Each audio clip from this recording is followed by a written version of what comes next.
Hello दोस्तों, बहुत बहुत स्वागत है आप सभी का ब्रेकिंग टाइम्स में। और वक्त हो चला है दिन भर की बड़ी खबरों का, तो आइए एक नजर डालते हैं आज की बड़ी खबरों पर। लद्दाख के लेह में शहीद हुए एनएसजी कमांडो दीपक कुमार का पार्थिव शरीर गोपालगंज पहुंचा, जिसके बाद अंतिम दर्शन के लिए उमड़ा जन सैलाब। लोगों ने नम आंखों से दी अंतिम विदाई। दिल्ली कंझावला केस में लापरवाही बरतने वाले 25 पुलिस कर्मियों पर की गई बड़ी कार्रवाई। उन्हें सजा के तौर पर डिस्ट्रिक्ट लाइन भेजा गया। दक्षिण चीन सागर पर फिर चीन ने ठोका दावा और द्वीपों पर कब्जा करने की कोशिश की, जिसके बाद अमेरिका ने इस पर गहरी चिंता जाहिर की। बीसीसीआई ने चैतन्य शर्मा को दोबारा बनाया बीसीसीआई सिलेक्शन कमेटी के चीफ। इस चयन समिति के पैनल में एसएस दास व सुब्रतो बनर्जी चयनकर्ताओं के पैनल में हुए शामिल। अमेरिका के कैलिफोर्निया में तेज हवाओं व बारिश से जनजीवन हुआ अस्त व्यस्त, जिसके कारण शहर के हजारों घरों में बिजली हुई गुल। अभी भी तूफानी मौसम का खतरा टला नहीं है। कर्तव्य पथ पर राष्ट्रपति और प्रधानमंत्री के लिए तैयार होगा वीवीआईपी जोन। गणतंत्र दिवस के लिए तैयारी जोरों पर। उत्तरी मोरक्को में आया जोरदार भूकंप, जिसकी तीव्रता 5.3 मापी गई, जिसमें जान माल के नुकसान की कोई खबर नहीं आई है। सेशेल्स की राजधानी विक्टोरिया में महात्मा गांधी और नेल्सन मंडेला की मूर्ति के साथ की गई तोड़फोड़, जिसके बाद भारत ने इसकी कड़ी निंदा की और अपराधियों को ढूंढकर जल्द कार्रवाई की उम्मीद जताई। छत्तीसगढ़ के कोरबा में केंद्रीय गृह मंत्री अमित शाह ने भूपेश सरकार को जमकर लताड़ा और उन्होंने कहा 2024 में मोदी जी को प्रधानमंत्री बनाने के लिए छत्तीसगढ़ में भाजपा की सरकार जरूरी है। मध्य प्रदेश के इंदौर से एक लव जिहाद का मामला सामने आया है, जिसमें मुस्लिम युवक ने हिंदू लड़कियों को धमकाया और उनसे कहा मुस्लिम बन जाओ वरना मुंह दिखाने लायक नहीं रहोगे। राजस्थान में 5G का इंतजार हुआ खत्म। मुख्यमंत्री गहलोत ने जयपुर के 3 शहरों में 5G की सर्विस लॉन्च की और इसके बाद अब बीकानेर व अजमेर में भी जल्द शुरू की जाएगी 5G सेवाएं। उत्तराखंड के जोशीमठ भू धसाव के चलते गंभीर स्थिति में पहुंचते जा रहा है। इस बीच उत्तराखंड के सीएम धामी ने कल इस जगह का निरीक्षण किया।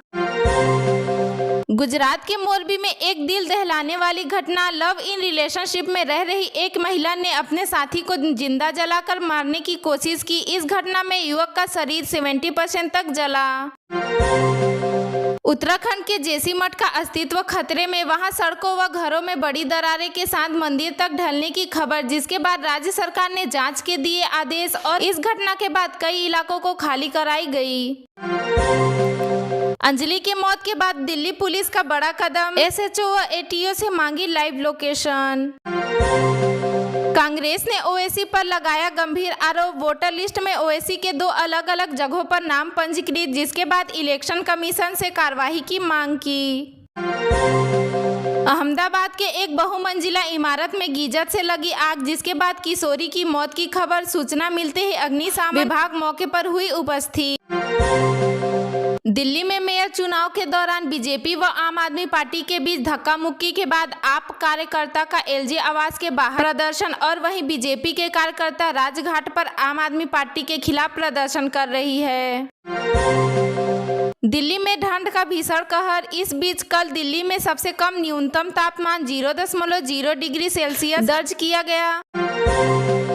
भारत के विदेश मंत्री एस जयशंकर ने एक समारोह को संबोधित करते हुए कहा मौजूदा समय में विकासशील देश कई चुनौतियों का सामना कर रहे हैं और भारत की तरफ बड़ी उम्मीद से देख रहे हैं। और उन्होंने आगे कहा ग्लोबल साउथ की आवाज बनना हमारा कर्तव्य है। जापान के एक विमान में एक शख्स द्वारा बम होने की सूचना देने पर आनन फानन में वहीं इमरजेंसी लैंडिंग कराई गई। इसके बाद सभी यात्रियों को सुरक्षित बाहर निकाली गई। बाद में विमान में विस्फोटक नहीं होने की पुष्टि की गई।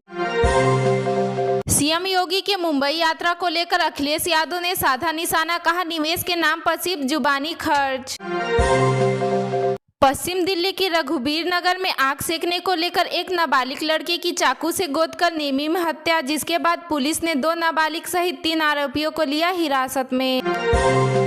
हिमाचल प्रदेश के मंत्रिमंडल के नामों को लेकर दिल्ली में शीर्ष नेताओं के साथ चल रही चर्चा। सूत्रों के अनुसार अगले 2 दिनों में होगा मंत्रिमंडल का विस्तार। गृह मंत्रालय ने लश्कर के सदस्य अरबाज अहमद मीर को आतंकवादी घोषित किया, जो जम्मू में शिक्षिका रजनी बाला की हत्या का मास्टरमाइंड था। टेनिस स्टार सानिया मिर्जा ने किया संन्यास का ऐलान। अब वह अपना आखिरी मैच दुबई टेनिस चैंपियनशिप में खेलेंगी, जिसका आयोजन 19 फरवरी से होना है। राजस्थान में सरकारी महिला कर्मचारी को लेकर समाज कल्याण बोर्ड की अध्यक्ष अर्चना शर्मा का गहलोत सरकार से सिफारिश। महिला को पीरियड्स के दौरान वर्क फ्रॉम होम देने की मांग, जिसमें उड़ान योजना का दिया हवाला।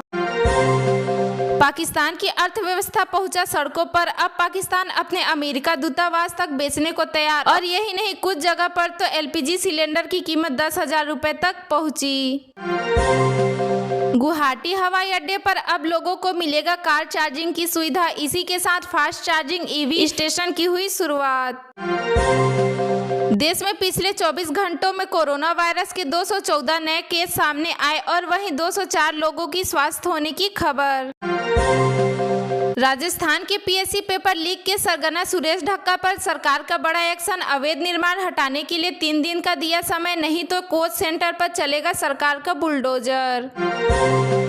देश के कई राज्यों में मौसम का कहर जारी, जिसके कारण आज देश भर में करीब 32 ट्रेन हुई लेट। इसके अलावा कुछ ट्रेनों के समय में भी बदलाव किया गया। जम्मू कश्मीर में बढ़ते टारगेट किलिंग को लेकर सख्त हुआ गृह मंत्रालय। 3 दिन में 3 लोगों को किया गया आतंकी घोषित, साथ ही 2 संगठनों को किया गया बैन, जिसमें लश्कर के बाद जैश का प्रॉक्सी संगठन पीएफएफ हुआ बैन। फ्लाइट में बुजुर्ग महिला पर पेशाब करने वाली मामले में शंकर मिश्रा हुआ गिरफ्तार। दिल्ली पुलिस ने बेंगलुरु से लिया हिरासत में। ठंड से कांप रहा दिल्ली समेत पूरा उत्तर भारत। आईएमडी के अनुसार 7 जनवरी से पहाड़ी इलाकों में बर्फबारी फिर शुरू होने का अनुमान। दिल्ली में भी इस सप्ताह नहीं मिलेगा ठंड से राहत। फरवरी में अंतरिक्ष में दिखेगा अद्भुत नजारा। 50,000 साल बाद पहली बार पृथ्वी की ओर आ रहा है हिमयुग के समय का धूमकेतु। फिर अगला चक्कर 50,000 साल बाद लगने का अंदेशा।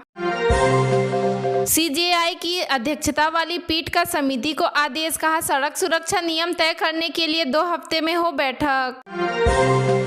अमेरिका के कैपिटल पर हिंसा के 2 साल पूरे होने पर अमेरिका के राष्ट्रपति जो बाइडेन ने कहा अमेरिका में राजनीतिक हिंसा के लिए कोई जगह नहीं है, और उन्होंने पुलिस कर्मियों को सम्मानित किया जिन्होंने ट्रंप समर्थकों की भीड़ का सामना किया था।